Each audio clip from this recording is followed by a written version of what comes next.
Me gustaría que levantaran la mano los que vinieron a hacer negocios.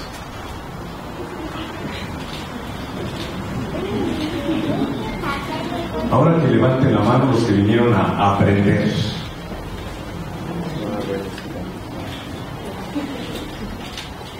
Por último, levanten la mano los que vinieron a relacionarse. Ok. Los que vinieron a ligar. Todos, ¿no? Sí, porque de hecho ya empezamos a ligar, todo eso, pues qué padre, ¿no? Y los demás a qué vinieron, los que no levantaron la mano. De nada me trajeron, ¿no? Me despertaron, me pegué con mi marido aquí, ¿no? Gracias, muy buen día. Antes que todo, soy Gabriel Reyes. Este es un espacio donde, antes que todo, venimos a compartir, pero yo vine a aprender también. Desde un punto de vista, lo que vamos a ver ahorita, lo que les voy a platicar, es un punto de vista muy personal de lo que la vida me ha enseñado. No soy ni el gran speaker, ni el mejor, ni nada de eso. Simplemente soy igual que ustedes y vine también a aprender. ¿Sale? Miren, yo trabajé muchos años en la industria farmacéutica, en la de educación, en publicidad. Y saltando a las empresas, pues yo soy diseñador industrial, ¿no? Y soy, ¿qué haces un farmacéutico ahí, no? ¿Qué haciendo medicinas, haciendo choques? Pues qué raro, ¿no? Pues realmente yo caí en la parte de marketing y ventas. Y siempre me relacioné con mercadólogos, comerciales. Y pues cuando había expos, displays, todo ese rollo, pues ahí me metí y decían, oye, pues tú estás en áreas de marketing, sabes de display, sí, qué padre. Entonces empezábamos a aprender, a compartir. Y pues la parte creativa pues siempre se los damos diseñadores, ¿a poco no? ¿A poco no? Entonces está padrísimo porque tenías la oportunidad de levantar la mano con los directores y decir, oye, ¿por qué no hacemos esto? ¿Por qué no hacemos lo otro? Entonces encendía la energía en las juntas y pues movíamos una dinámica entre varios amigos y yo y generábamos eventos diferentes. ¿Qué pasó más adelante? En esos 12 años que aprendí en la industria farmacéutica, me tocó viajar a casi todo el país. Y en el tema de empatía quiero compartirles una experiencia de vida que tuve. Una experiencia de vida que a mí me cambió mucho la perspectiva y aprendí a entender, porque para mí era un poco difícil, porque los diseñadores a veces decimos, no, las cosas son así. No, espérame, es mi idea y es lo que necesita el cliente. ¿Por qué? Porque yo lo sé todo. Nos ha pasado. Tengo un reto para ti. Y yo, venga, ¿no? En Colima hay un Cerezo, Centro de Readaptación Social, y allá adentro puse una planta. Esa planta va a fabricar cubrebocas y materiales quirúrgicos. ¿Y qué crees? Me asocié con varios reos de ahí. Y yo dije, pues, ¿con qué estoy hablando? ¿No? Así como que de repente dices, oye, ¿qué onda con este cuate? Y dice, mira, el reto es este. Como son mis nuevos socios, quiero que por favor vayas y les des un entrenamiento en ventas, un trato al cliente, porque ¿sabes qué? Ellos en breve se van a readaptar. A uno les faltan 5 años, a otros les faltan 2 años, pero yo quiero que generar gente proactiva, gente que sea buena onda.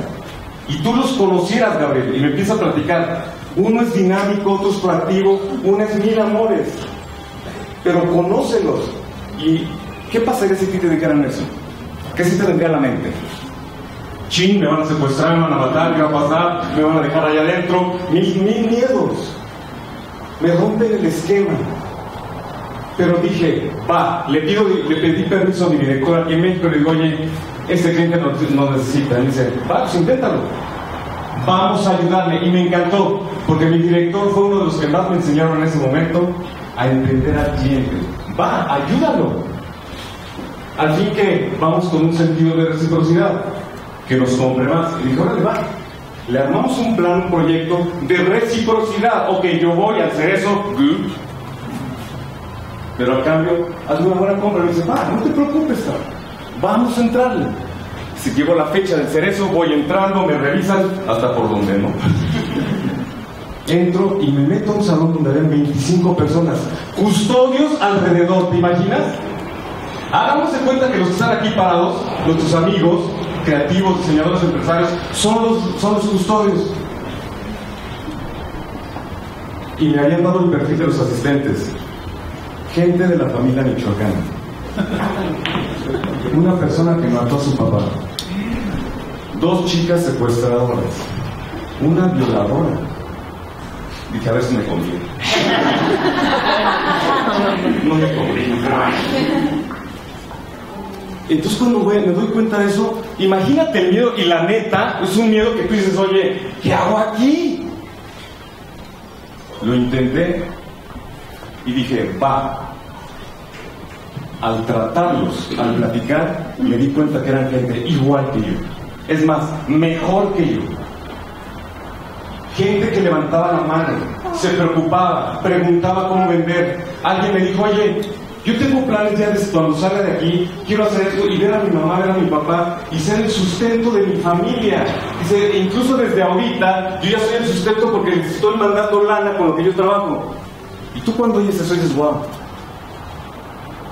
Terminando la charla, me regresé a México con el corazón aquí y dije, qué impresión es haber aportado y haber decidido aportar.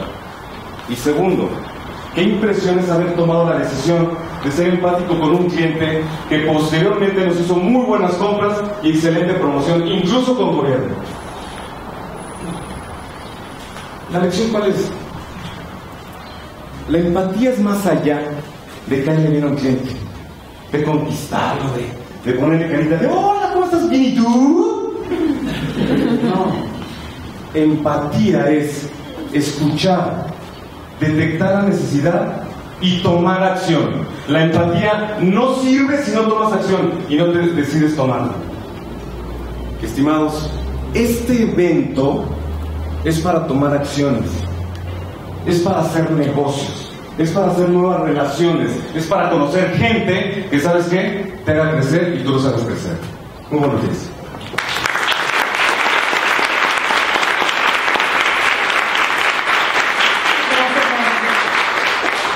Sabemos que es muy poco tiempo, quisiéramos seguir escuchando lo que Gabriel nos tiene que decir, pero va a haber una sesión de preguntas y respuestas al final de que terminen los 3 speakers y podemos seguir platicando.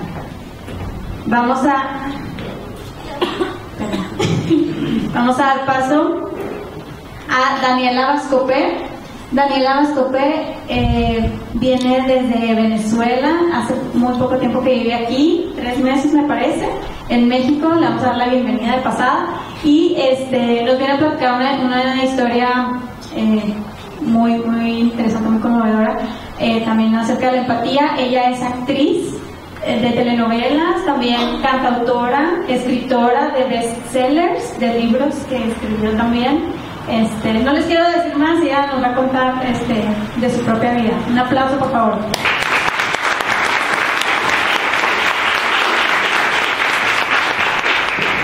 Hola, buenos días. Estoy súper complacida de que Creative Mornings me haya aceptado para compartir mi historia con todos ustedes. Yo vengo, como ya les dijeron, de Venezuela y quiero sencillamente compartir no solamente una experiencia, sino un aprendizaje que está muy relacionado con la empatía, porque tiene que ver con el hecho de cómo empatizar con los obstáculos.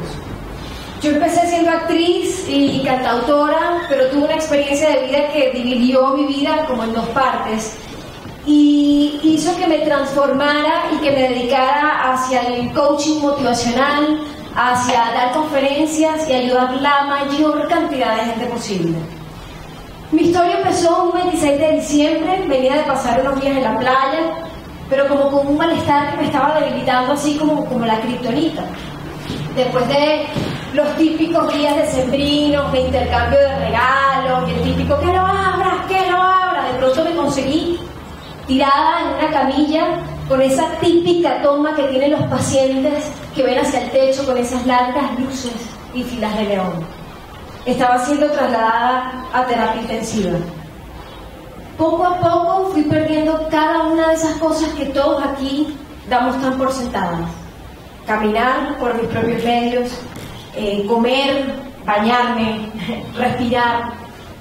Estaba perdiendo toda la autonomía sobre mi cuerpo, y eso era toda una ironía, porque yo me había caracterizado por ser una mujer, tú sabes, independiente, casi que una amazona. A mí me gustaba demostrarme a mí misma que yo no necesitaba la ayuda de nadie para conseguir lo que yo quería. Y ahí estaba, a merced de esas enfermeras, unas adorables y entrañables y otras, bueno, no tanto, que me levantaban sobre una especie de sistema de poleas para cambiar las sábanas y asearme y pesarme como si fuese, no sé, un pedazo de pollo a punto de ser vendido en el mercado de la esquina. Después de muchos sub y bajas emocionales, diagnósticos desacertados, finalmente me dieron el diagnóstico final. ¿Un linfoma?, pregunté. Es un tipo de cáncer, me respondió la doctora, que no quería pasar de la rayita de la habitación como para no terminar de decirme qué era lo que yo tenía.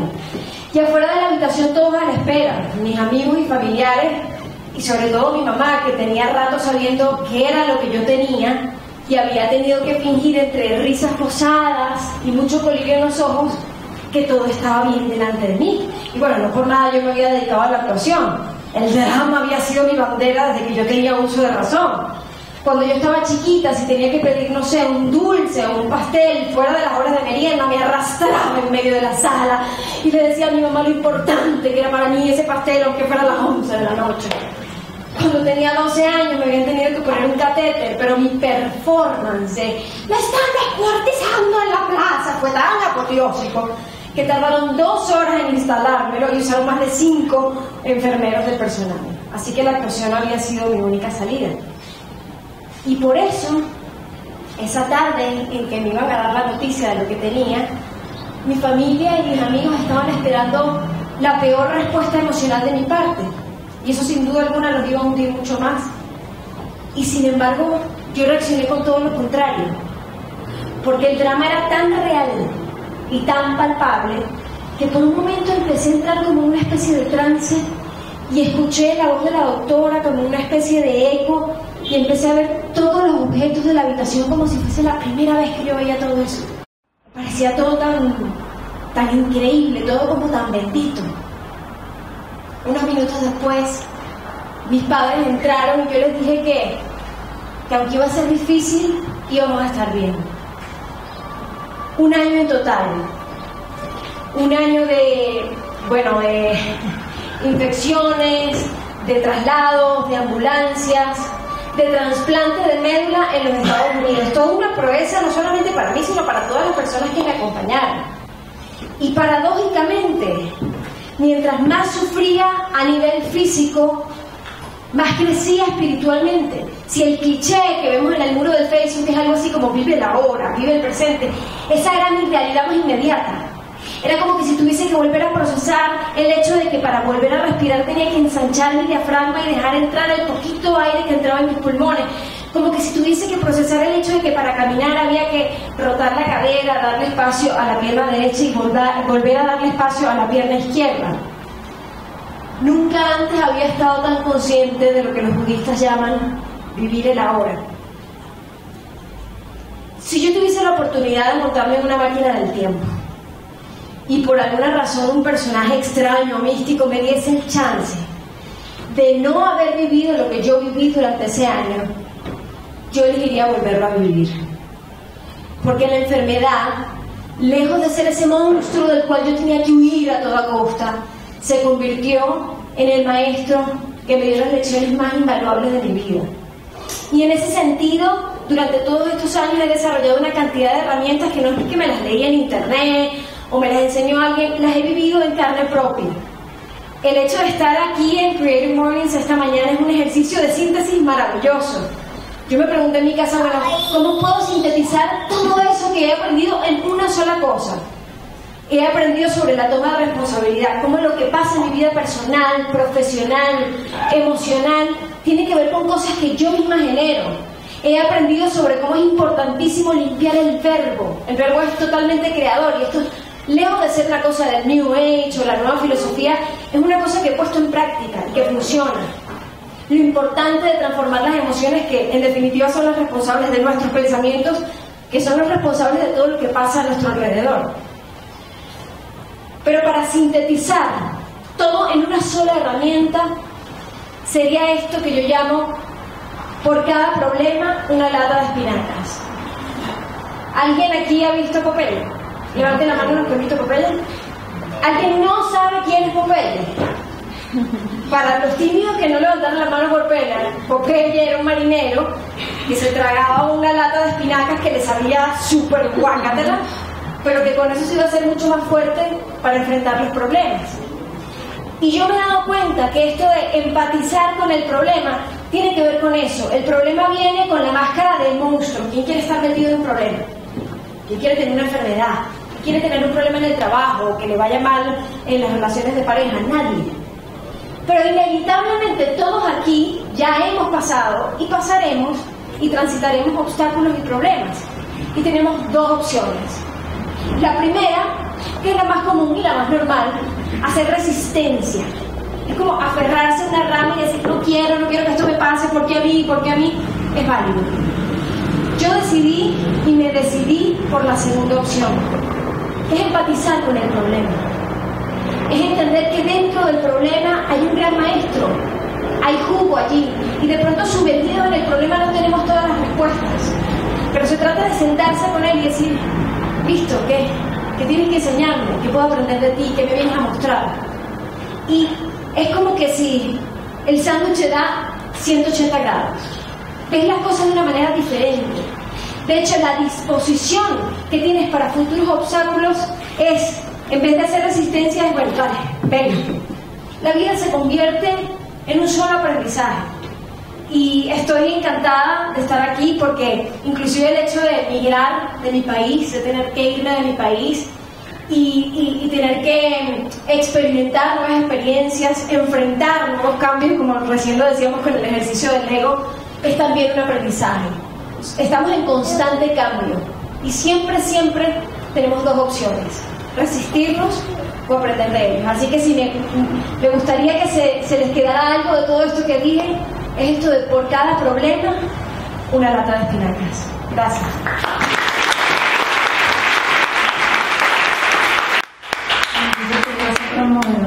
Hay que leer esos libros porque me encantó la manera en que lo platica como si estuviera leyendo un libro, ¿no? ¿Qué tal? Muchísimas gracias. Ahorita vamos a hacer las preguntas más adelante. Y bueno, vamos también busquen a Daniela como #VascoTips. Tiene un videoblog en YouTube súper interesante donde no sé si es semanal o cada ciertos días pone como sus videos con tips para como el día a día. Está buenísimo. Y bueno, vamos a dar paso a Emiliano Díaz, que es un diseñador de comportamiento especializado en diseño de producto y análisis cognitivo. Es cofundador del primer laboratorio de diseño de comportamiento en México, que se llama Nudo. Aquí tienen el arroba NudoBE.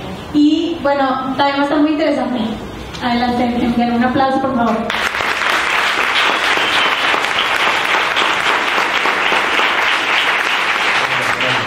Hola, pues, digo, yo no les traigo una historia muy emotiva, pero les voy a platicar de una herramienta que les va a servir para a ustedes como creativos ser empáticos y entender y influenciar el comportamiento de sus usuarios.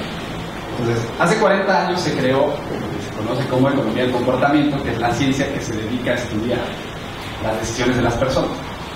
Y utilizamos insights de economía, psicología, sociología y neurociencia para justamente entrever los motivos intrínsecos de las personas. Originalmente era un conocimiento meramente académico, entonces era muy difícil de acceder a este tipo de conocimientos si no leías un journal o algo así. Pero por el éxito que ha tenido, ha emigrado ahora a ayudar a solucionar problemas en otras disciplinas como finanzas, diseño e incluso en políticas públicas. Pero a mí me queda muy claro que políticas públicas y las ciencias del comportamiento van muy de la mano. Al final de cuentas, así fue como empezó el diseño de comportamiento. Los primeros laboratorios de diseño de comportamiento en el mundo los instalaron los gobiernos de Reino Unido y Estados Unidos para pulir todas las políticas públicas que se generaban en el mundo. El problema es cómo entra la economía del comportamiento en el diseño.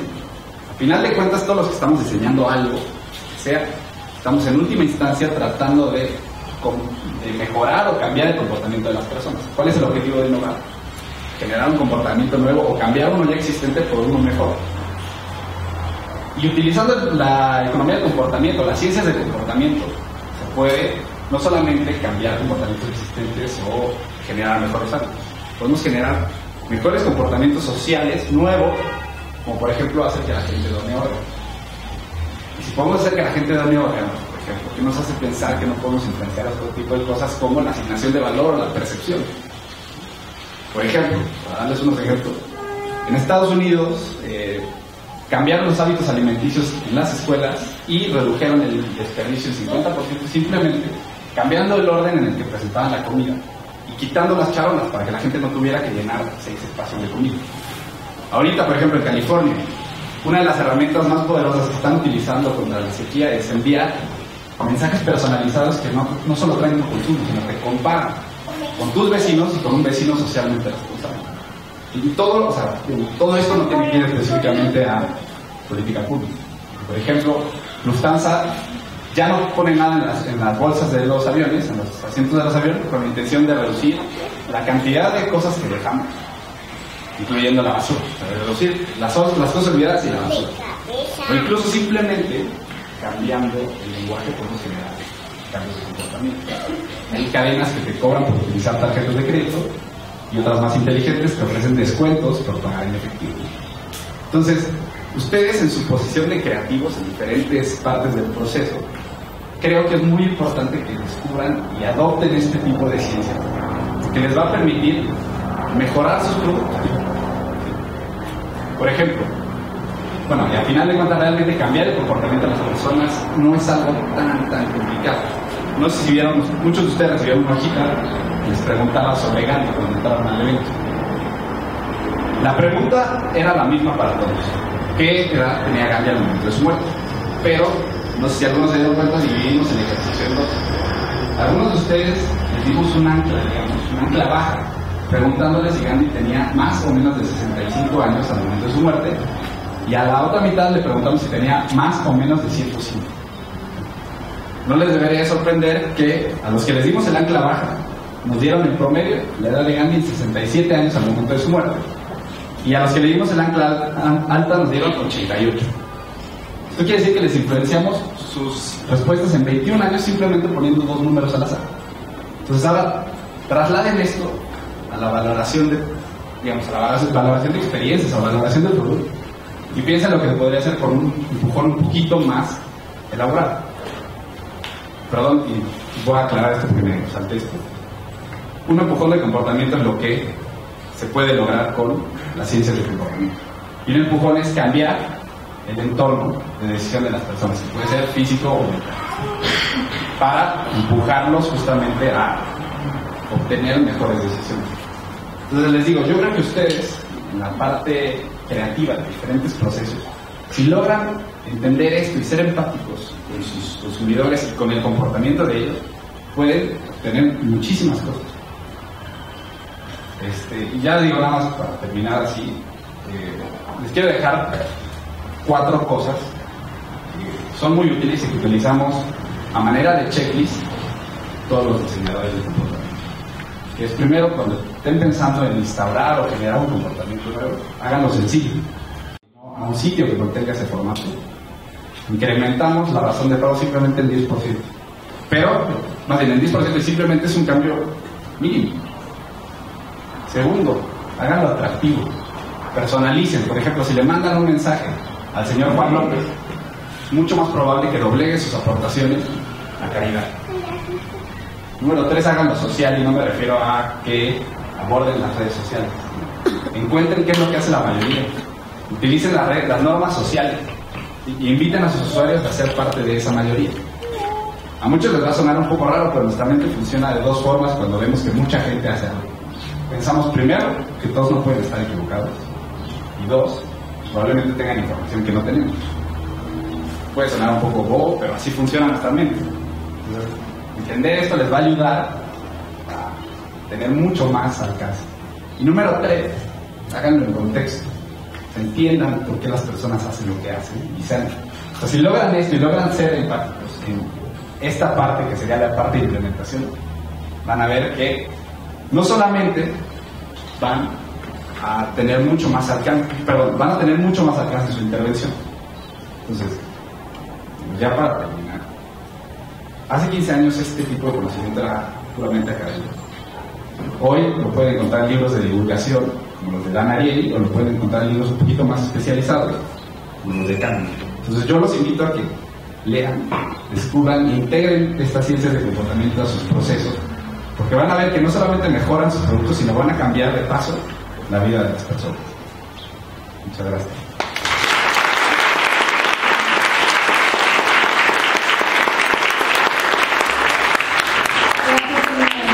Vamos a pasar, porfa, a las preguntas y respuestas. Aquí ya les puse este slide. Es el tema del siguiente mes. Es shock. Y de una vez les pasamos la fecha, es el 9 de octubre en el Centro de Cultura Digital. Más adelante en las redes les estaremos recordando, pero para que ya sepan también de una vez. Si pueden pasar al frente de estas increíbles personalidades que estuvieron aquí arriba, los tres, para iniciar la sesión de preguntas y respuestas.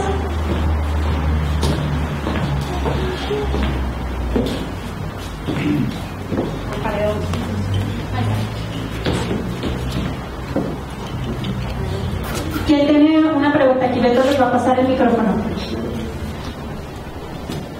Preguntas.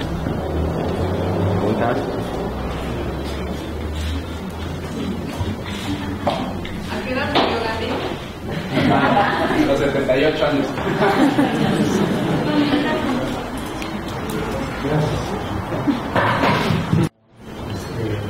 Su experiencia me parece muy interesante, y más como la tienes combinada con las artes y con todo lo que haces, también tienes mucho conocimiento para poder resolver una situación tan difícil como la que pasaste. Ahora que ya aprendiste cómo poder modificar estas situaciones de tu cuerpo, ¿qué cosas fueron las que hiciste como cotidianamente para poder llegar a ser ahorita la persona que eres? Digamos, ¿qué cosas sigues haciendo? ¿Qué actividades sociales? ¿Qué cosas internas continúas haciendo para poder estar bien, saludable y conviviendo con la gente, ¿no? Gracias. Sí, gracias a ti. Bueno, lo primero es entender que yo no tengo todas las respuestas, ¿no? Eso te da un sentido de humildad ante las dificultades también. Yo, por mi personalidad, tengo la tendencia de querer controlar las cosas apenas aparezcan. Y esto también, este tipo de experiencias y muchas otras que he tenido después de la enfermedad, me han hecho como bajar un poco la cabeza y decir, bueno, puede que yo no entienda esto en su totalidad, pero más adelante, poco a poco, voy a ir armando el rompecabezas. ¿Qué cosas he hecho para recordarme, sobre todo? No sé si para mantenerme sana, ojalá, y así lo decreto, que la salud me dure hasta siempre, hasta que llegue al final de mis días, pero una de las cosas que me sirvió es esto que comentaba Mar de mi programa de YouTube. El programa que hice en YouTube, mi canal se llama Vasco Tips. Y ese canal lo hice porque el año pasado, no sé si se enteraron por las noticias, Venezuela estuvo súper convulsionada, asesinaron a una compañera de trabajo actriz, los estudiantes estaban en la calle y salir a la calle era ya un riesgo durante esos días. Entonces, bueno, la tendencia de todos los artistas en ese momento fue hundirse en la depresión, por supuesto porque habían asesinado en ese momento a Mónica Spears, y volvernos oscuridad en las redes sociales, ¿no? Con el impacto que teníamos todos en las redes.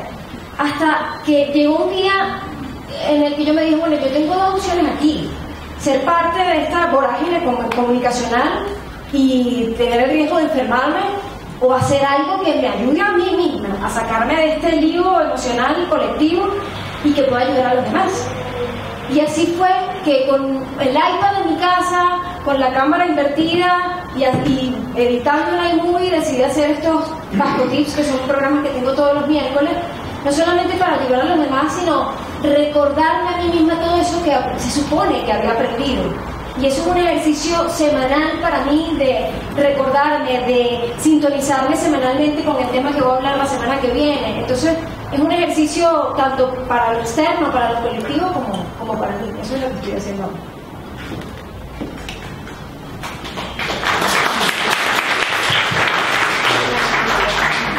No sé, para que sea de los tres, la empatía hoy en día es una tendencia para innovar en el momento de emprender. Necesariamente. Porque todo el que tenemos negocio, o el que planea tener un negocio, necesita saber a qué mercado llegar y qué satisfacer. Pero lo tienes que entender. Porque si yo llego muy nice aquí con que yo tengo mi producto, todo está muy padre, y meto mis ideas a un mercado que no quiere eso, y si lo quiero vender puede fracasar, ay, no vendo nada, va a ser mi negocio. No porque haya sido mal tu negocio, es que te enfrascaste en no entender al cliente, y segundo, solucionar sus problemas. Es necesaria la empatía, incluso hasta con tu pareja, ¿o no? Entonces nos quedamos así, ¿verdad? Un aplauso a ese punto, ¿no? Un aplauso a ese punto.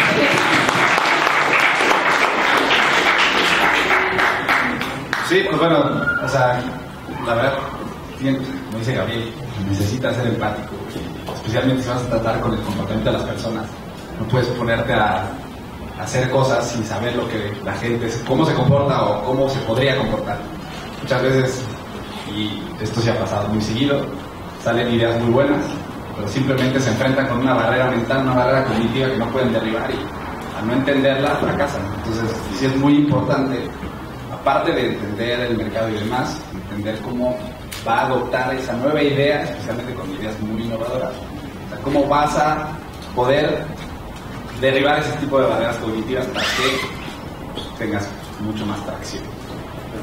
Mira.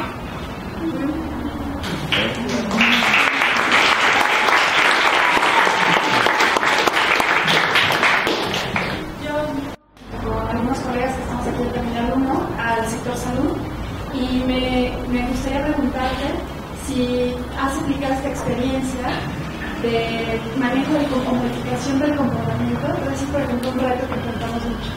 En los hospitales, los médicos y enfermeras tienen conciencia de cómo algunos malos hábitos pueden impactar negativamente a un paciente. Como así sencillo. Como no lavarme las manos, no desinfectarme las manos antes de tocar a un paciente puede complicar de manera seria a ese paciente. Pero en el día a día, quizás las presiones o quizás bajan la guardia, continuamente bajan la guardia y las buenas prácticas no siempre se respetan. ¿Se ha aplicado en tu experiencia alguna de estas técnicas para como incrementar, mantener, impactar de alguna manera que permita, pues al final el beneficio es directo tanto de las instituciones financieramente como a la vida? Sí. O sea, nosotros no hemos trabajado en el sector salud, pero mucho del diseño de comportamiento va al sector salud, porque no solamente, como dices, en prácticas, también muchas veces se utiliza el diseño de comportamiento aparte para mejorar los hábitos, porque en lo que me platicas, por ejemplo, en el caso de lavar las manos y demás, se han instalado mecanismos para hacer ese tipo de tareas que son mínimas, que se convierta simplemente en un hábito y ya la gente ni siquiera lo tiene que pensar, llegue, se lava las manos y empieza a trabajar. Pero hay otras tareas en el sector salud que es campo verde para el diseño de comportamiento, que es todo lo que tiene que ver con las emociones. Las emociones de quienes están siendo parte de atención, los que están atendidos y los que están dando atención. Por ejemplo, les cuento la historia de Dan Ariely. Dan Ariely es uno de los padres más populares de la onda del cielo. A él explotó una cosa que tenía magnesio, se quemó el 90% del cuerpo, algo así, y estuvo 3 años en terapia intensiva en el hospital.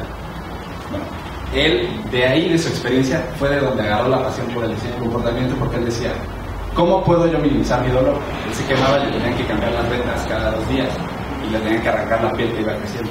Decía, ¿cómo puedo yo minimizar mi dolor y cómo puedo minimizar el de las personas que están alrededor de mí? Y él identificó que quitar las vendas lento, después de varios meses, era lo mejor. Pero lo que no se encontró fue que tenía la barrera de las enfermeras, que le decían, oye, toma en cuenta mi dolor también. O sea, a mí me duele quitarte las venas. Yo prefiero quitártelas rápido de un jalón a estar 2 horas infligiéndote dolor, ¿no? Entonces, en realidad sí hay mucho para los dos lados. Entonces, digo, nosotros no lo hemos hecho, pero te aseguro que si buscas en internet hay muchísimos.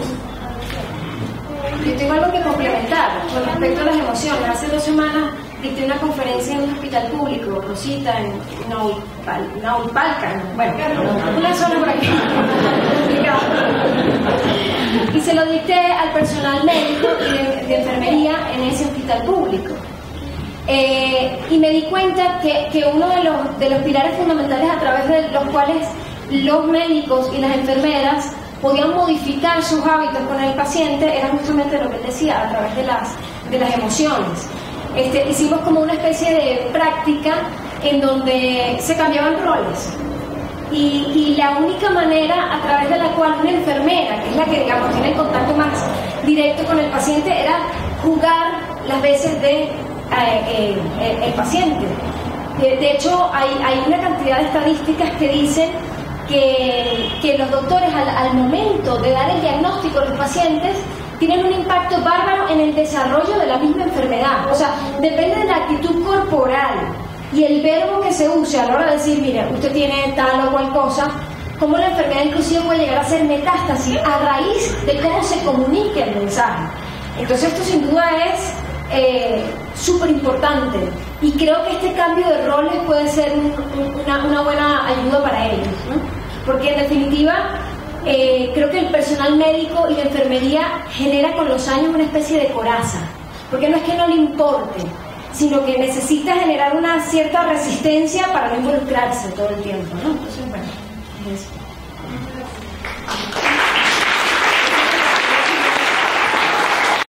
Yo vengo desde Izcali, tomo transporte público para llegar acá. Y de camino acá, pues me ha tocado ver mucha gente inmigrante, gente que vive en la calle. Tú que nos comentabas que trabajaste con los ríos del Cerezo y llegaste a empatizar con ellos, ¿por qué no generar esta empatía con la gente que viene de otros países buscando oportunidades, con gente que vive en la calle? ¿Crees que sea viable? Neta, o sea, creo que toda persona somos iguales, las fronteras no existen. Es actitud y qué quieres hacer. Hay gente que está de paso y nada más somos un país de paso. Pero los que se deciden quedar aquí para hacer cosas, agarrarlos. A mí me ha tocado trabajar con personas de diferentes espacios, lugares, pobladitos de México que son impresionantes. Y cuando los escuchas primero antes de echarles tu rollo mañanero y ves qué puedes hacer con ellos, empiezas a empatizar para saber qué hagas. Y creo que eso nos aplica a todos. Antes de ver si es un país de otro país, si es hombre o mujer, si es lo que sea, bajarle 10 rayitas al asunto y colaborar con ellos y asociar. Tengo una frase que siempre le enseño a la gente, y yo la aprendí. Nunca sabes con quién tratas, ¿eh? Una vez estaba estacionando mi auto y el pato dice, pásale chico, yo te doy ese rollo. Entonces mientras esperaba mi auto que me lo devolviera, me dice, ay no, es que, ¿qué música le gusta tal? Me dice, ay, yo conozco a los de Río Roma. Dije, al de Valeta, que en Río Roma. Me empezó a platicar detalles y dicho y hecho, esto pasó hace como 6-7 años. Digo, sí, entonces una vez, incluso se juntan en este café, me dio detalles y dicho y hecho, cuando ellos empezaban a escribir todo ese rollo, los conocía. Entonces me dio detalles y ahí tengo yo unos tickets de recuerdo que me regaló un día y que yo nunca imaginé que ellos lo conocían. Y gente como ellos que me encuentro en el aeropuerto, en el pasillo, en un networking como este, nunca sabes con quién tratas, sea quien sea. Bajar la guardia y aprender de ellos.